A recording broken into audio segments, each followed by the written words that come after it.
Blockchain and digital assets are the future of the financial system. We now have the head of the International Monetary Fund basically telling the entire world it's time to start adopting the technology or get left behind. I want to go through some of these clips because they are incredible to hear. We have the highest levels of the financial and banking system coming around and saying what we've known for all of these years, that crypto is here to stay, and owning these assets are like owning a piece of the financial market infrastructure of the future. Let's jump into it, ladies and gentlemen. Do some sort of central regulation or a way to bridge the gap in different countries having different regulations around crypto so that there can be trust in places that Andrzej is talking about. Well, for the IMF at this stage, which is still things are developing, actually our most important job is to clearly define what is what and why, and then work with our members so they can see themselves in this rapidly changing environment. First, recognize that we need to differentiate between the underlying technology and the functionality of this technology. So we have a distributed ledger technology, we have blockchain. Blockchain can be used for all kinds of things. Blockchain can be used to get other assets, to get securities, to get other things on the blockchain. So Jeremy Allaire from Circles right there, just to give you some context. Not necessarily blockchain equals crypto money. And yet many people confuse these two things. And we actually have to help countries to see through the possibility of moving towards tokenization of other things. So one day money, let's call it money, and assets may be moving on the same blockchain. How do we cope with this? Second, it is very important to differentiate. There is digitalization going on in fiat money, and it is very good and very powerful. Then there is unbacked crypto. Most famous, of course, in the unbacked crypto is Bitcoin. And then there is stablecoin with different degree of stability. And on top of it, we have CBDCs, central bank digital currencies. I saw actually, and I'm sorry, I should have waved immediately, Madam Digital Euro, Christine Lagarde, moved in this corridor. The debate around CBDCs from countries that say absolutely not, never, to countries that say, hey, that's a useful thing to have. So we have multiple developments that complement, but sometimes possibly contradict each other. And the third issue for our membership is to anticipate the impacts of developments elsewhere. I see the governor of the Central Bank of Kazakhstan. Kazakhstan, very advanced. They actually are experimenting with tenge stablecoin. They are experimenting with CBDC because they want to understand this new world for themselves, and other countries are doing it. Really quickly, some of these countries where they're getting into blockchain and tokenization, they might not know where to start. So what is the first thing these countries would do? They would probably pick up the phone and talk with the BIS. They'd probably talk maybe with somebody at the IMF and really understand what technologies, should we be testing and looking at. And we've seen a ton of documentation coming out of all of these different acronyms, the BIS, the IMF, the World Economic Forum, mentioning Ripple, XRP, Stellar, XLM, and a few other digital assets. So I would imagine that a lot of these tests are being done through the XRP ledger on some type of private ledger through Ripple's technology. Now, we don't know how many central banks there really are. We've heard reports from the people at Ripple that there's above 24, right? There's roughly around 20 to 24 central bank digital currency tests and pilots happening out there. We only know about 6 or 7 of them. So there's a lot of countries that are testing Ripple's technology that we just don't have we can't point it and say, yes, but you start to listen to what she's saying here and you start to wonder, is the ECB going to choose Ripple's technology? Is Kazakhstan testing the XRP ledger? And what is the future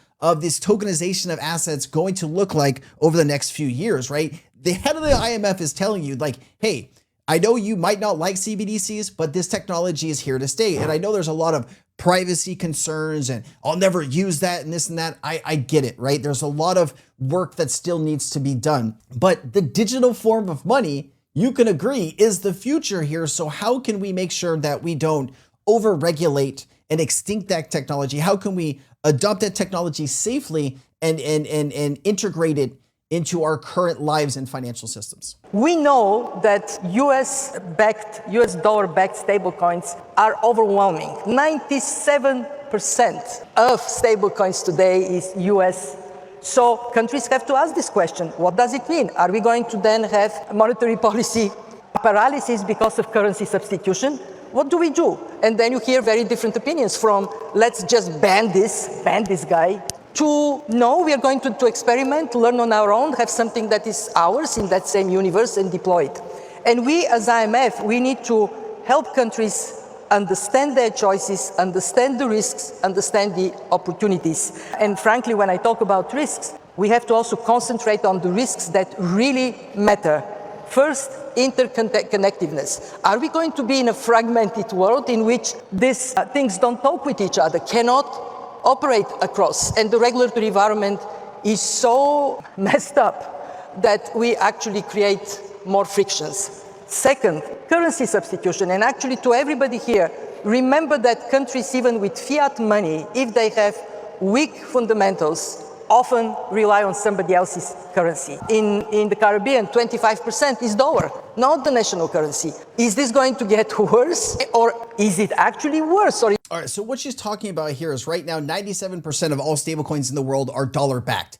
And so a lot of these countries in the EU have their own currency, right? They have the euro, and some have the UK has the pound, and all countries want their own currencies to do well. They don't want to just substitute somebody else or some other country's currency for everything, right? We do know that the US dollar is still widely used for trade and all of these different things, and countries want to work with the United States because we have one of the biggest markets of people and yada, yada, yada, yada, yada. But how do you line up with what's good for your currency and your country and what's good for the US, right? Because more dollars being used globally is great for the US because more treasuries will be needed to be bought so we can back up these, new stable coins. And this is going to cause trillions of dollars of demand for the US dollar. But what happens to all of these other countries? And I think that is the real question that we haven't been having a big conversation about. And that is why I believe the Eurozone, the ECB, is definitely going to move forward with their own version of a CBDC because they have to. If not, it's just going to be digital dollars, and that will be fully taken over, and they don't want that. It may be maybe not so bad. And the third one is how payments are made.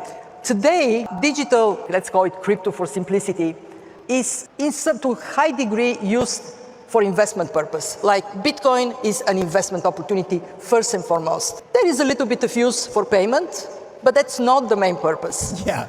Are we going to move to a world in which stablecoins would be a big part of the payment, cross-border payments? And if we go in this world, what does it mean for the international monetary system? What does it mean for our members? So I'll tell you, I look at this audience, and what amazes me is how many people have chosen to come here, even standing, because these are big unanswered questions. And what we do at the fund is to systematically identify what the question is, what are potentially the answers, and help our members walk through those answers carefully. But generally, you tell them to embrace it? I'm telling countries, accept reality. Fiat money is moving digital. The developments in accept reality. Fiat money is moving digital. What if you are a skeptic of the crypto market? The head of the IMF just told you, get over it. It's happening. Crypto bots, unbacked and backed, they're happening with exponential speed. So yeah, you can try to lock your country away from this. Good luck with it. So yes, I'm telling my members, understand it and then decide for yourself how you're going to operate in this world. But do not close your eyes to reality. Do not close your eyes to reality. Bold. Love it. All right, let's go with this. The Future of Finance talk, specifically alongside JP Morgan, Circle, and the World Group. Let me just go ahead and fast forward.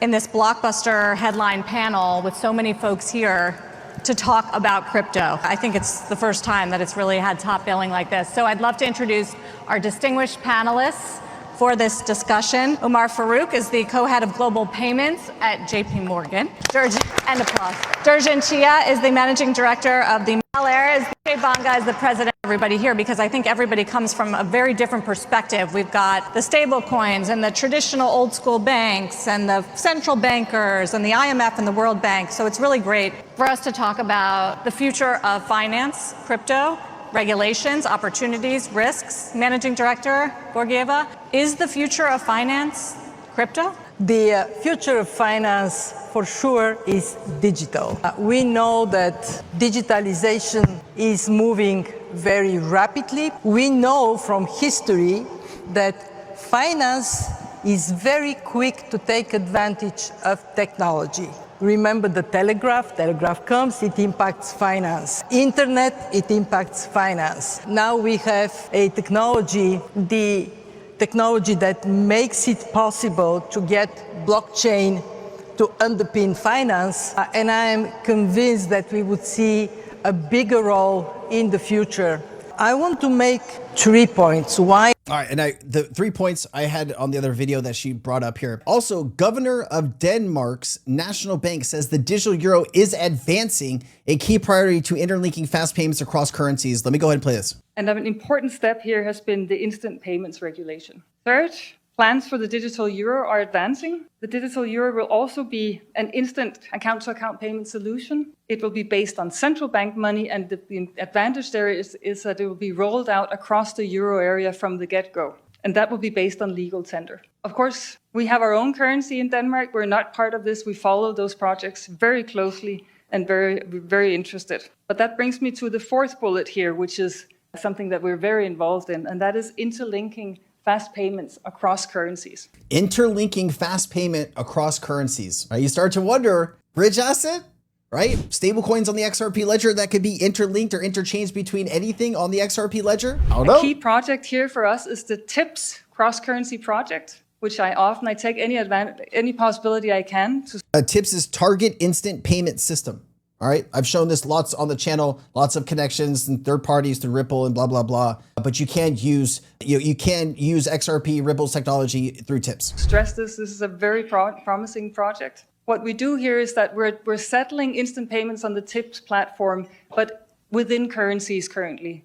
And the aim is to do this across currencies.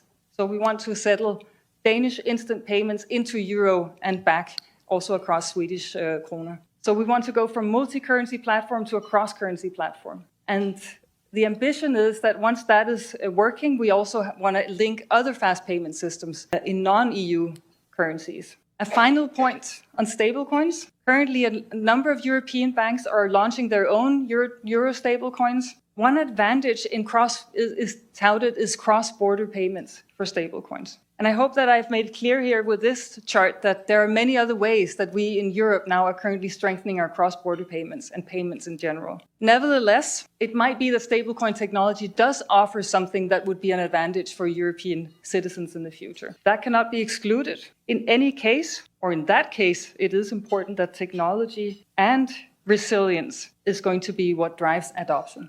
All right, a lot of things happening here. You know what? This is a good clip. Jimmy, let's play it. We need light touch regulation because the technological progress is happening so rapidly. And my own view, for example, is that in 5 years' time, like the concept of a cross-border payment is going to sound like a cross-border email. Like when is the last time you sent a cross-border email?